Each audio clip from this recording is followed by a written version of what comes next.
Rajim. Bismillahirrahmanirrahim. La yukallifullahu nafsan illa wusaha laha ma kasabat wa laha maktasabat. Rabbana la tu'akhidhna in nasina aw akhtana. Rabbana wa la tahmil alaina isran kama hamaltahu 'ala alladhina min qablina. Rabbana wa la tuhammilna ma la taqata lana bih wa'fu 'anna waghfir lana warhamna wa'fu 'anna waghfir lana warhamna wa'fu 'anna waghfir lana warhamna anta maulana fansurna 'alal qaumil kafirin. Allah Subhanahu wa taala berfirman di dalam Al-Qur'an surah Al-Baqarah ayat 286, Allah tidak akan membebani seorang melainkan sesuai dengan kesanggupannya, dan dia mendapatkan pahala dari kebajikan yang dikerjakan serta dia mendapatkan siksa dari kejahatan yang diperbuat. Dan mereka berdoa, ya Tuhan kami, janganlah Engkau hukum kami jika kami lupa atau kami melakukan kesalahan. Ya Tuhan kami, jangan Engkau bebani kami dengan beban yang berat sebagaimana Engkau bebankan kepada orang-orang sebelum kami. Ya Tuhan kami, janganlah Engkau pikulkan kepada kami apa yang kami tidak sanggup untuk memikulnya. Maafkan kami ya Allah, ampunilah kami ya Allah, dan rahmatilah kami ya Allah. Engkaulah pelindung kami, maka tolonglah kami dalam menghadapi orang-orang yang kafir. Maha benar Allah dengan segala firman-Nya. Assalamualaikum warahmatullahi wabarakatuh.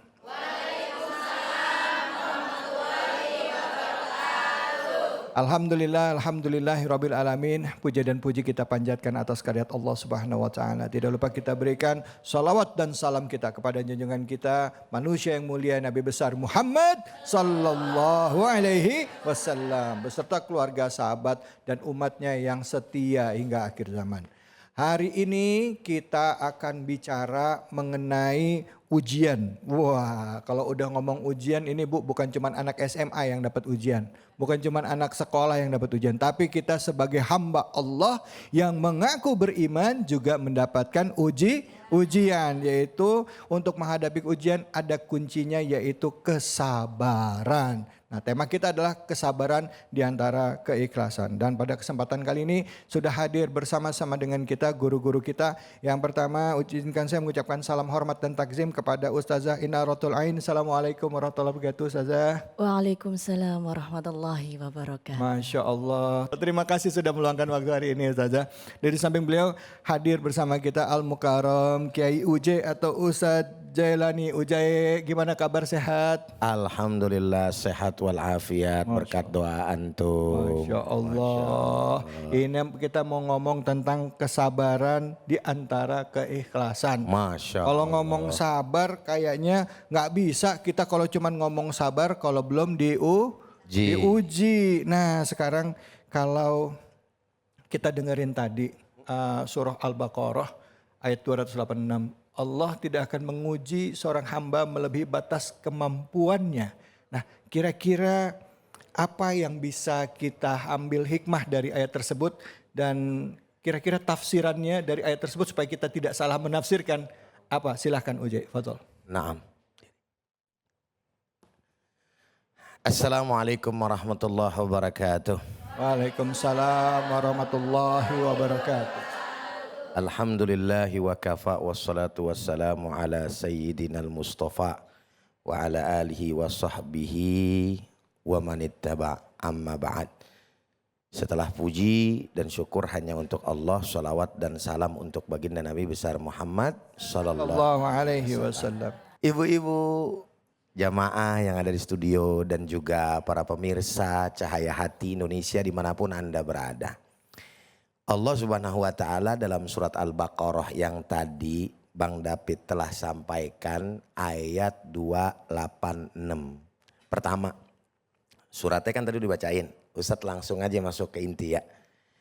Allah Subhanahu wa taala enggak bakalan nguji hambanya di luar batas kemampuan.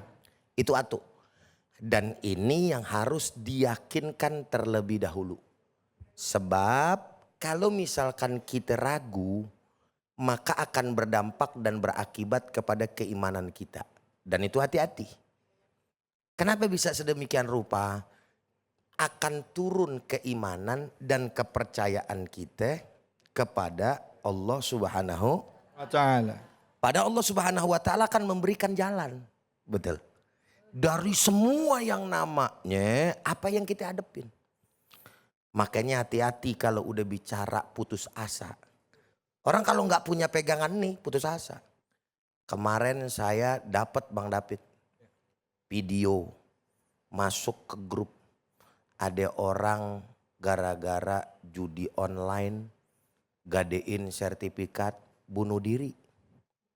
Assalamualaikum. Assalamualaikum. Waalaikumsalam. Bunuh diri. Gara-gara apa itu? Gara-gara dia enggak punya iman yang kuat bahwa Allah bakal menyelesaikan. Mustinya dia tobat, balik lagi kepada Allah Subhanahu wa taala, maka Allah Subhanahu wa taala akan menyelesaikan segala macam persoalan. Ya. Makanya poin yang pertama yakinin dulu tuh. La yukallifullahu nafsan illa wus'aha. Yang kedua gitu ya. Ayat ini bicara yang namanya dosa, bicara yang namanya pahala Bang David. Setiap yang namanya manusia enggak lepas daripada yang namanya dosa. Betul enggak? Betul. Tapi setiap manusia juga enggak lepas yang namanya dapat pahala. Ngapa? Namanya juga manusia. Kalau misalkan kita ibadah terus namanya malaikat. Iya. Buat dosa terus namanya setan. Iblis. Bapaknya setan ya Iblis. Jelas nggak kira-kira? Jelas. Maka wajar, oleh karena wajar kita kudu hati-hati untuk menjaga diri kita jangan terjerembab ke dalam dosa. Gitu ya. Lalu kemudian maksimalkan diri untuk apa? Untuk beribadah kepada Allah. Andai kata udah tuh kan. Namanya manusia. Ya. Yang namanya anak cucu Adam itu khata'un. Iya. Yang namanya anak cucu Adam itu pasti berpotensi dosa. Wa khairul khata'ina at-tawwabun. Tapi sebaik-baiknya orang yang berdosa tobat. Maka di akhir daripada ayat ini minta doa perlindungan sama Allah Ta'ala. Ya Allah kalau buat saya dosa ampunin saya gitu. Bu. Assalamualaikum. Waalaikumsalam. Ini kan muka-muka pendosa semua ini. Iya. Benar apa enggak kira-kira? Termasuk yang ngomong. Iya gitu kan. ngomong. Jangan putus asa. Balik ke Allah Subhanahu wa taala, minta ampunan kepada Allah Subhanahu wa taala. Dan kalau misalkan kita buat dosa lagi, minta ampun lagi, terus ila akhiri hayatina, yang pasti jangan putus asa. Wallahu a'lam. Masya Allah, terima kasih banyak Ustadz. Bu, jangan putus asa. Kalau dapat ujian yakin ada Allah. Kalau lagi susah kita udah lama banget hati gelisah ninggalin Allah, balik lagi ke Allah. Yakin bahwa Allah tidak akan menguji melebihi batas kemampuan. Begitu ya Kiai ya. Baik, Masya Allah. Nah sekarang saya mau tanya dulu nih sama Ustazah Inah ya. Ustadz, kira-kira Ustazah kalau tadi udah dijelaskan tentang ayatnya. Nah kira untuk ibu-ibu gimana nih cara menerapkan ayat tersebut? Untuk ibu-ibu ya. Maaf loh ini khusus langsung ibu-ibu. Silakan Ustazah. Baik, mohon izin. Assalamualaikum warahmatullahi wabarakatuh. Waalaikumsalam warahmatullahi wabarakatuh. Alhamdulillahi rabbil alamin. Wabihi nasta'inu ala umurid dunya waddin. Wassalatu wassalamu ala ashrafil anbiya'i wal mursalin wa ala alihi wa sahbihi ajma'in amma ba'd. Bu, la yukallifullahu nafsan illa wus'ah. Dalam kitab Al-Quranul Karim, tafsir Al-Quranul Karim, karangan Imam Ibnu Katsir, mengatakan bahwa seseorang tidak akan diuji di luar batas kemampuannya oleh Allah. Kenapa? Kenapa Bu? Karena Allah Maha Pengasih lagi Maha Penyayang. Itu yang dijelaskan oleh beliau di dalam kitab tafsir Al-Quranul Karim. Maka kalau kita bilang Maha Pengasih, Maha Penyayang, Bismillahirrahmanirrahim. Allah. Ar-Rahman, sifatnya Allah yang maha pengasih di dunia. Semuanya mendapatkan kasih sayang Allah. Baik itu muslim, non-muslim, kafir, dan siapapun. Mau solih, mau solihah, mau penuh dengan maksiat, mau tukang ghibah, mau tukang... Yang tukang ghibah siapa, Bu? Masa ibu enggak ya? Ibu-ibunya nyari temen. Ya. Jadi siapapun itu dapat rahmannya Allah di dunia. Maka dari itu rahmannya Allah itu memberikan rezeki kepada siapapun yang Allah kehendaki. Tapi Ar-Rahim ini hanya terkhusus kepada orang-orang mukmin di akhirat nanti. Dan kita ibu-ibu semuanya pastinya pingin mendapatkan rahman dan rahimnya Allah. Maka kita harus resapi ini. La yukallifullahu nafsan illa wus'aha. Bahwa segala sesuatu ada ukurannya masing-masing, Bu. Baju saya kalau dipakai ibu kedodoran enggak? Bajunya ibu kalau dipakai Ustadz David kedodoran enggak? Kesempitan, Bu. Ada ukurannya masing-masing. Jadi kita enggak boleh ngiri sama ujiannya orang. Loh. Ngiri sama ujiannya Orang. Kadang kita suka ngirinya sama nikmatnya orang. Tapi coba sekali-kali ngiri sama ujiannya orang. Wah, orang itu penderita sekali, kok saya enggak menderita ya? Tapi ternyata Allah sudah mengukur kekuatan para hamba-hambanya di dunia ini. Yang besar ujiannya semakin besar, derajatnya semakin mulia. Yang kecil ujiannya kecil, derajatnya juga kecil. Maka di sini ketika kita ngomong di dunia ini ada sekolah SD, S1, SD langsung S1. SD, SMP, SMA, S1, S2, S3, S-tung. Ya. Es lilin. Itu ujian secara intelektual ibu-ibu. Tetapi ternyata kita sekolah di universitas kehidupan yang pengujinya langsung adalah Allah Subhanahu wa Ta'ala. Kita diuji secara emosional dan juga secara spiritual. Jadi kecerdasan spiritual dan kecerdasan emosional inilah yang akan menentukan kebahagiaan hidup kita di dunia dan juga kehidupan kita di akhirat.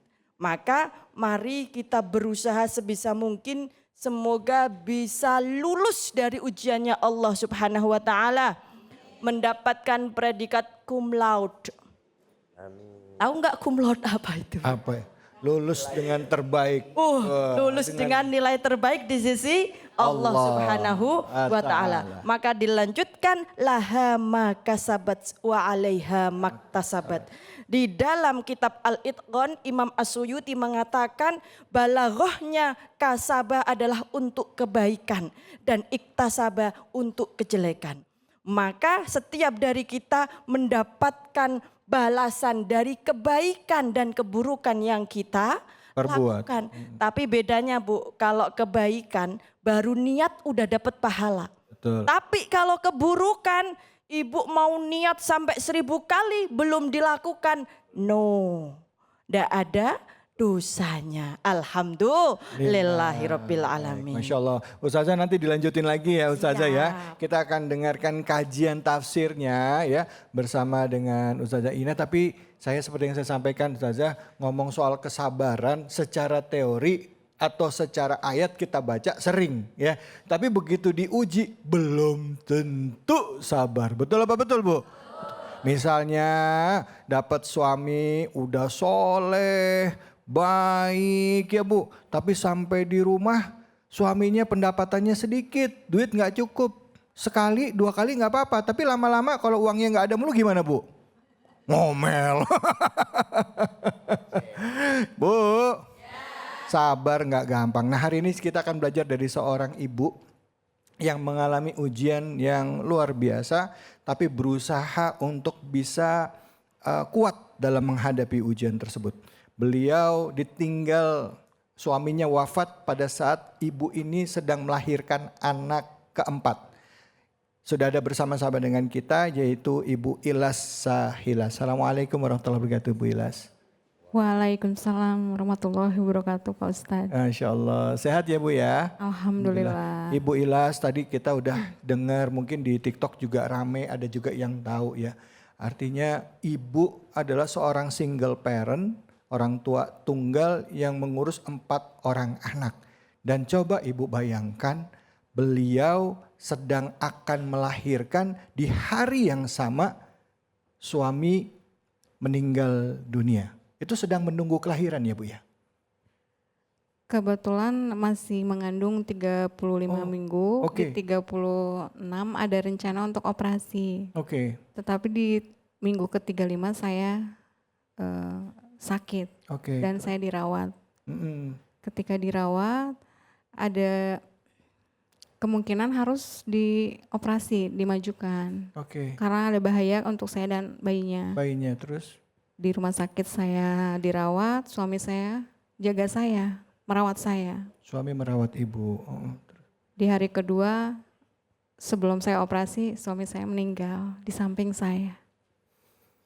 Di hari kedua pada saat Saya dirawat. menunggu operasi, ibu dirawat, suami meninggal. Dan kalau saya nggak salah, suami itu pingsan. Habis itu pada saat bangun, masih pas mau dirawat suami malah masih minta untuk Ibadah. sholat dulu, malah mau ambil wudhu dulu Bu. Ternyata pas setelah itu suami meninggal dunia gitu ya Bu ya. Betul. Nggak mudah harus mengurus 4 orang anak dengan kondisi sebagai single parent, dengan keadaan yang di luar perkiraan. Ya, kita nggak tahu ujian, kita nggak tahu umur. Tapi nanti kita akan bahas lebih dalam lagi. Jangan kemana-mana, tetap di sini. Di Cahaya Hati Indonesia.